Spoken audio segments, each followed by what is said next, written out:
Kreu i Partisë Demokratike Sali Berisha deklaroi pas daljes nga ambientet e SPAK se kryeministri Edi Rama do të ketë fatin e Nicola Maduros. Duke cilësuar kryeministrin si Ramaduro, Berisha u shpreh se Rama vet ka pranuar se është fajtor, por sipas tij është justifikuar me faktin se Shqipëria nuk ka burime nafte si Venezuela dhe kartelet e saj janë më të vogla se ato të vendit latin. Berisha theksoi se fati i Ramës do të jetë i njëjtë si Maduros, duke shtuar se do të jetë populli shqiptar që do t'ia jap atë dhe jo forca delta të Shteteve të Bashkuara të Amerikës.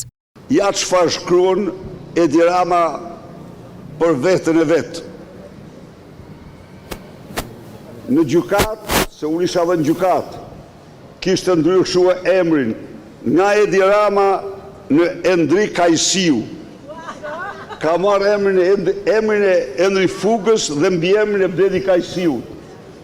E lexuat besoj, e kuptuat dhe ju. Po. Se kuptuam, zoti Berisha, na thot këtu se u arrestua, thot, Nicola Maduro dhe ca trushkullur, thot, po presin që delta të zbresin në Surren për të arrestuar Edi Ramën. Pra, çfarë është kjo? Edi Rama e pranon vetë se është fajtor, por nxjerr si argument të vetëm, jo du ta lexoni këtë, se unë e kuptoj, nxjerr si argument të vetëm se Venezuela ka naft dhe Shqipëria nuk ka naft. Sipas tij, pra, sipas tij dhe kartelet në Venezuelë janë më të mëdha se sa kartelet në Shqipëri. Pra, sipas Endri Kajsiut, emri të ri të Edi Ramës, ja ka botuar edhe ky, ja kishte botuar edhe ky gazetari i Linda Ram, si quhet ky shpifsi, i dënuar për shpifje, i prapaskens, Doçi, edhe ky Doçi e ka publikuar këtë. Pra, sipas Edi Ramës, problemi është se Shqipëria, Venezuela ka naft dhe Shqipëria s'ka naft. Pa çka se u thoshte shqiptarëve se shpiragu noton mbi naft. Këtë e harron ky.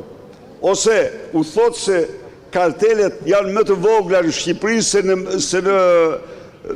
Venezuelë, pa çka se kartelet shqiptare kontrollojnë tregun e Europës.